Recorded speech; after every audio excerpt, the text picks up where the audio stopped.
Right, good evening ladies and gentlemen, and welcome to this evening's meeting of the Resources Committee. I'm the Mayor, Councillor Dedman. Members and officers all have their names in front of them for ease of reference. I would like to remind everyone present that this meeting will be filmed by the Council and broadcast live on the internet. It will be capable of repeated viewing, so if you're seated in the chamber, it's possible that the camera will capture your image. By your presence, you are deemed to consent to be filmed and to the use of those images and sound recordings for webcasting or for training purposes. We'll go straight into the agenda, ladies and gentlemen. Item 1, election of chairman. This is to elect a chairman of the committee for the 2018-19 municipal year. Right, do we have any nominations? Councillor Flagg. Thank you, Madam Mayor. I'd like to nominate Councillor Peter Hall as the chairman for the forthcoming municipal year. Thank you, Councillor Flagg. Do I have a seconder for that? Thank you, Chairman. I'd like to second. Sorry, Madam Mayor, I'd like to second. Thank you. Do we have any more names? Right, if that's the only name put forward, we'll go to the vote. Can I have... Vote for myself, Vote for yourself, absolutely. Are you voting, Bernie? Thank you. It's unanimous. That's unanimous, thank you very much. Now I think, Chairman, you take over and you can go on from item 2.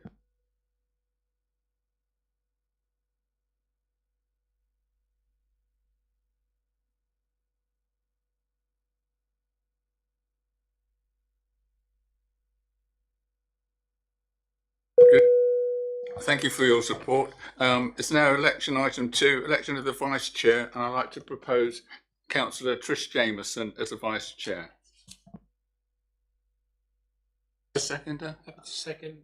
The leader, Councillor David Flagg, second.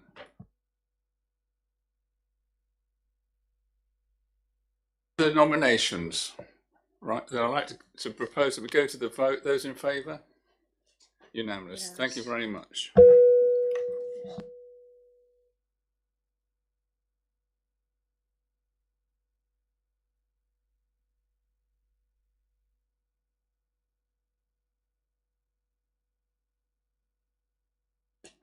Item 3, apologies for absence. Apologies received, Chairman, from Councillor Bath. 4, declarations of interest.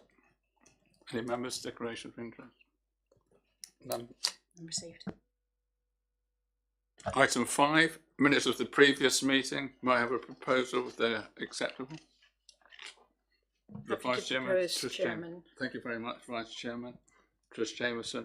And a seconder. Councillor Sally Darren Wilkes. Thank you very much. We've just proposed that. We'll go to the vote on that, please. Thank you very much. Item 6 on the agenda, revenue and capital output. Mr. Dan Povey. Thank you very much. Thank you, Chairman, and good evening, members. This report brings together really the performance of the Council for the last financial year, and it reports the revenue position, the capital position, and also the position on reserves. As members will see in paragraph 2.2, this is the first year of the national faster close down timetable, where the council has had to close its books basically a month earlier than it has done in all previous financial years. So tomorrow is the deadline for us to have completed the accounts, and I'm pleased to report to this committee that we actually finished the draft accounts today. So it's largely due, I must say, to the efforts of Liz Walker behind me, who has literally been burning the midnight oil to get them done. But we've made the deadline, and we're waiting for the auditors to come in and have a look at the numbers. So very pleased to be able to tell members that. In terms of the actual revenue outturn position, that's covered in section 3, and you'll see in paragraph 3.1 that the final outturn position for the financial year is a surplus of 386,000. So the council surely continues on its path of strong financial performance. The surplus that has been achieved in year has been generated from a variety of savings and income lines. The appendices have quite a lot of detail, but basically, the council has achieved savings through the use of its public offices, through the civic offices that we're in now. We're sharing them with East Dorset. Retendering for some of the supplies and services it buys in, particularly cleaning and insurance, have been retendered in the last year, which have generated significant savings. The Dorset Waste Partnership has contributed its share, and of course has got a standstill budget for next year, which is very good news. And we've upgraded our CCTV workings to wireless, which you'll see in appendices has also generated some savings. So, across the round of the services we provide, the council has been working hard to generate efficiencies, and you can see that in the outturn. There are some budget pressures identified in the appendices. They're by and large the ones that we identified at this committee during the quarterly budget monitoring. There are income pressures with building control and with Two Rivers Meet Leisure Centre. But as I say, we recognise that in year, and provision has been made for amended budgets in the 2018 financial year. You'll also see Highcliffe Castle has had quite a sharp reduction in income. That, of course, is just a blip as the Phoenix Fires project continues, and we're expecting in the MTFS, the medium-term financial strategy, for income to actually go up again once that is finished. They're really the headlines of what's happened with the revenue budget. As I say, appendices 1 through to 10 give you plenty of detail, and I'll be happy to answer any questions on that. In terms of capital, in section 4, in a nutshell, the council still has £5.8 million worth of capital programme running over the next 4 years or so, and the ambition is to complete or to at least commit as many of them schemes as possible before potentially LGR might go ahead, but the officers are planning to commit as much of that work as they can. You'll see in paragraph 4.2, there has been just over £1 million worth of slippage in the capital programme. What we had profiled to spend in the last financial year has rolled forward into 2018-19. You'll see in 4.3 the main schemes that relates to, and I'm pleased to say, although there has been slippage in that not all of the money has been spent, all of them schemes had started at the 31st of March, so they had been committed. So although the slippage has happened, the schemes are going ahead. In terms of reserves, that is summarised in section 5. Again, the council has a strong reserves position, has about £11.8 million as at the end of the financial year. Appendix 12 gives you a little bit of a flavour of what they're for. They're mostly earmarked. Half of that is committed for the capital programme, but within that is 2.2 million of unallocated revenue resources. Chairman, they're probably a whistle stop of the headlines of the report, but I'd be happy to answer any questions. Thank you very much, Mr. Povey, for such a brilliant report. I think it's very well done to you and your team. The fine financial performance over the last year has been brilliant, and thank you and your team for it. Members, any questions, please? Yeah, the Vice Chairman, Councillor Trish Jameson. I didn't look round. Thank you. Thank you. Dan, I think some of the slippage or overspend, I suppose, on the revenue, I think it's to do with the staffing because of having to use agency. That could get worse, couldn't it, over the year? I can't find it in the papers, but I thought I'd read it somewhere. But it could get worse in this next year, couldn't it? I think different services will probably see different pressures. I think some of the agency overspends that are referred to in here, particularly related to development management, where some of them were doing some project work and are funded from reserves, but also because of the historic problems we've had in recruiting to development management, although it's getting better, there's obviously still some posts to recruit to in the new structure. So that will continue. should LGR go ahead, should the work ramp up, services will have to look at how best they manage with that workload and keeping the business as usual going. Any further questions? Yes, the Mayor.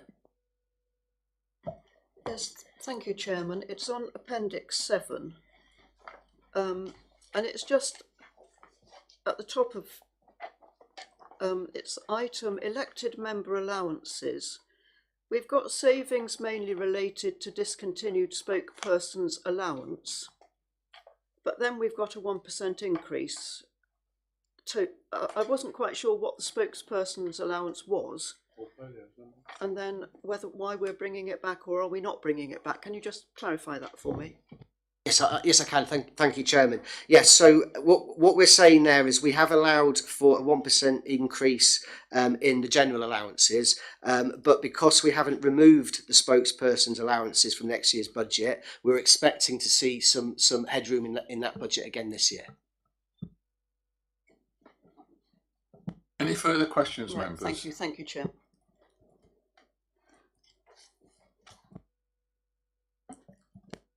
Councillor Sally Darren-Works, please. Thank you, Chairman. I'm puzzled as to why you would leave the spokesperson's allowances in. Could you explain that to me, please, Dan? Because if we don't have those posts, it doesn't seem we should have them in. Thank you. Yes, Chairman, I quite agree. I think probably the honest answer is that it was a budget oversight and we should have removed them, and they'll be reported in the quarterly budget monitoring as not being spent. Any further questions? Right, members, we'll go to debate. Sorry. Thank you, Mr. Chairman. I'm just slightly confused. In 4.1 on page 13, it says Muddyford Wood Boiler. It says MMWCC Boiler Replacement Scheme, 2.8 thousands. Okay, got that? Yes. If you then go to page 29 and you go down the capital outturn 2017-18, it's got 17.8, which is the right figure. Yes, thank you, Chairman. I think that they're both right, because what we're saying in 4.1 is we've added 2.8 to the scheme. So I'm going off memory that the scheme was originally 15,000. We've added the 2.8 in, so you've got 17.8 in the capital programme. Thank you very much indeed. Any further questions? Go to debate, please. Any debate? Well, I think it's a very good report, and I think to find that we get on assurance of saving of 50,000 plus other things that have been in here. Also, the Vice Chairman will inform us on the Daughter Waste Partnership, and we've got a big return on that, a refund, so it's very good. Thank you very much, Mr. Povey.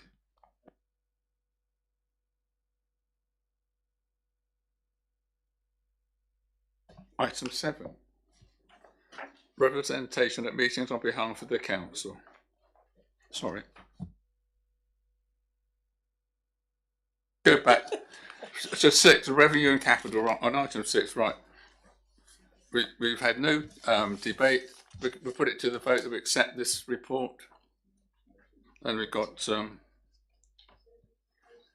proposed by, just noting, are we? That's just noted. Thank you very much. Right, now we go to item 7, please. Thank you. Thank you, Chairman. There was just one meeting I've been to since the last resources meeting, and thank you, Sarah, for getting the paper out tonight. DWP Joint Committee, as it was reported on by Dan, there was a very nice underspend revenue budget and a return of 1.372 million to partner councils were approved. One of the things we did do at the previous meeting, or as the pre-meeting, was go and have a look at one of the, I don't know what's it called, a station where all the junk goes in, and it's sorted. It's probably called. Is it called a sort? Oh right. Anyway, whatever it is, where they sort it all, and because they're looking for a new site, and I mean it's tremendous, horrendous as well. It's tremendous, all this stuff that goes in there, and I think again, DWP has shown that it does work. Partnership working can work, and I thoroughly recommend that we stay with it as long as we can. Thank you. Thank you very much, Councillor Trish Jameson, Vice Chairman. We now go to 7A. We've got a supplementary item as urgent business, and it is to make sure we have proper cover of CCTV, and it's recommended that we allocate money for this, and it'll be introduced by Sean Whitney. Yes, thank you, Chairman. Good evening, members. Yes, as you say, this is an urgent item brought to you because of the failure of a piece of equipment which only occurred a matter of days ago and was obviously after the agenda for this meeting was published. Essentially, it is a server that is used to store images from the various cameras around the borough, and that's failed, meaning that not all of the cameras can be recorded.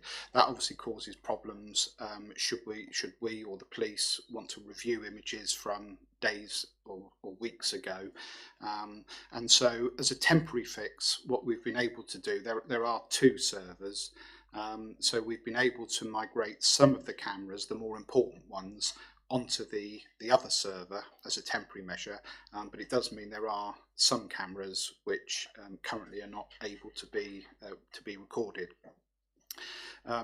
What we're therefore seeking is the money from the unallocated capital reserves just to purchase the new server, so that we can continue with the system as it was designed to operate.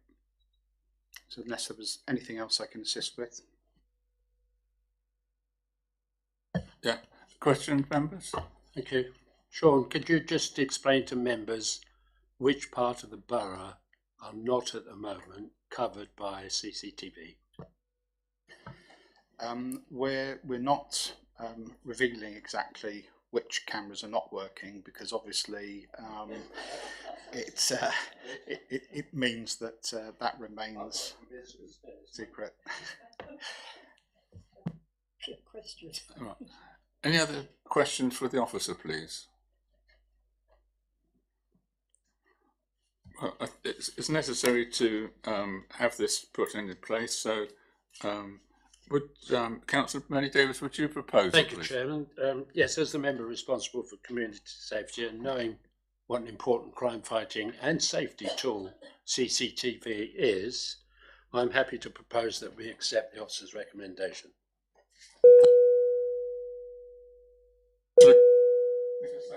I am indeed, Mr. Chairman. Thank you very much indeed. Any debate on this, please, members?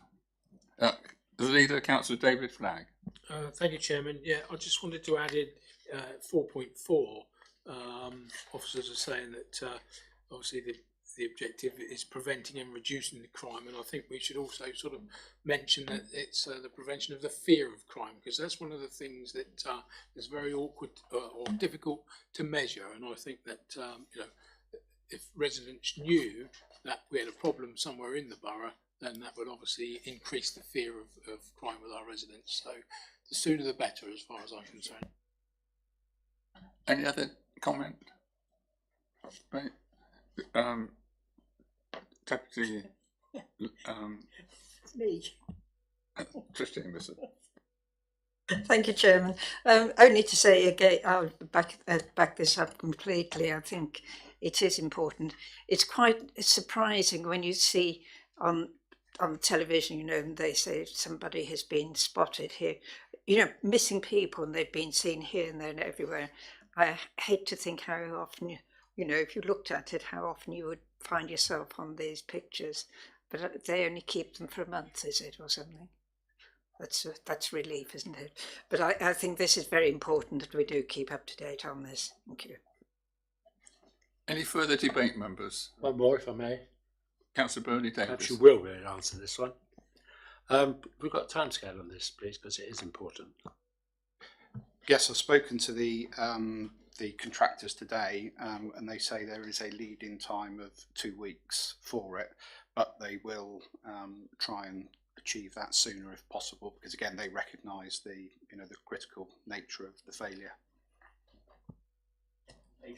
Any further debate? Can we go to the vote then, please? Those in favour?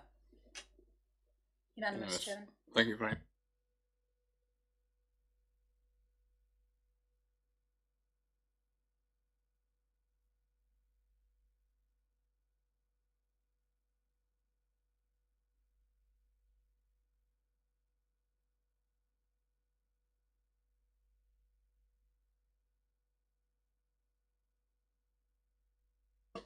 I think, Chairman, the intention was to request the officer to bring a report to the next committee meeting on the 29th of August with further information so that members can consider it properly. But if you'd like to have it, discuss it now, we can do. Please. Chairman, do we just need a proposer to expedite what the officer has just very kindly explained? I'd like to propose, I think it's very important that we do, as landlords, make sure that the monastic walls are preserved and kept in good order. So I'd like to propose, and we had a letter on the 15th of May from the priest in charge, Reverend Charles Stewart. I'd like to propose that this council, from whom the monastic walls are responsible, agree to fund the completion and repair of the remainder of these walls. This committee requests a full report for the next meeting of this committee, which is in August.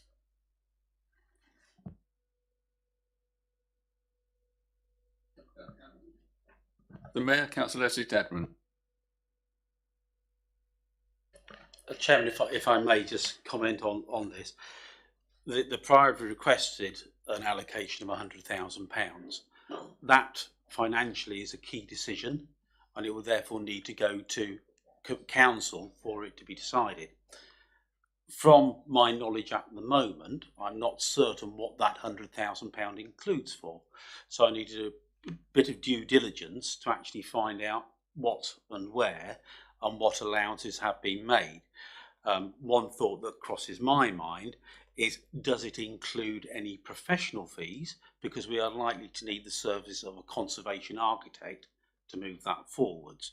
And there are other little bits and pieces which the circle needs squaring, if you see what I mean, which I think we will need to put a report to you and then on to full council so we know exactly what is what. I hope that helps. Thank you very much, Mr. Harman. That does help. Any other questions? The Mayor, Councillor Leslie Dedman.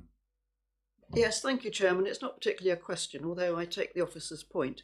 It is really to second your proposal that the officers do bring a report back. I totally agree that we're not quite sure which bits are going to go where, but I think that the gist of this letter, which we've all now got a copy of, is that this would be something that the council would like to do, if it has to be, as a legacy for possibly our last year in office. And I think that's very, very important. Our history is the most important thing we have at the moment here. I think the residents would expect us to be at least open to doing this. And clearly, although we have to have due diligence, I would totally support and second your proposal to bring it back before we go to full council with it. So I would second that. Thank you, Chairman. Thank you very much for that support. Members, any other debate on this? In that case, we go to the vote. Those in favour? Unanimous, Chairman. Thank you very much.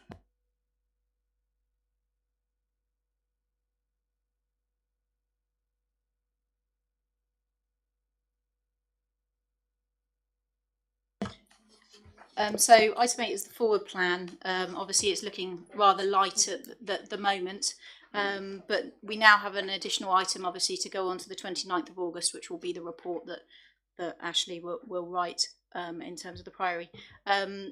it's a living document, so I'll update it as soon as I'm aware of any items coming forward. Thank you very much. Any questions for Councillor Trish Jameson? Yes, please. I'm talking a lot tonight, aren't I? That's good. One of the things that I think will be going on is we're looking at the play areas. There's a meeting coming up on the 13th, and I think that should be on the August. Thank you. Can we add that to the report, please? Any other questions, members, or? So can we support that forward plan? Yeah, thank you very much.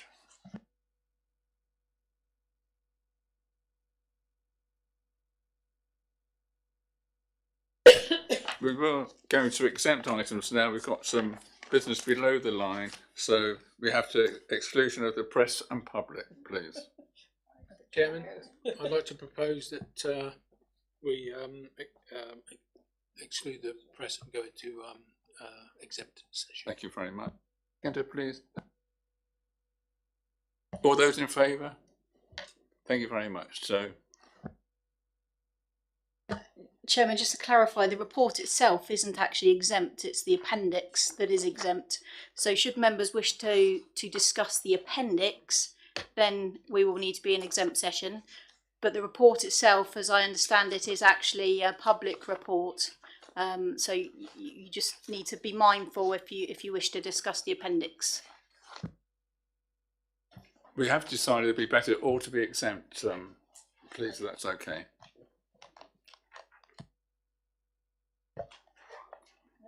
Thank you.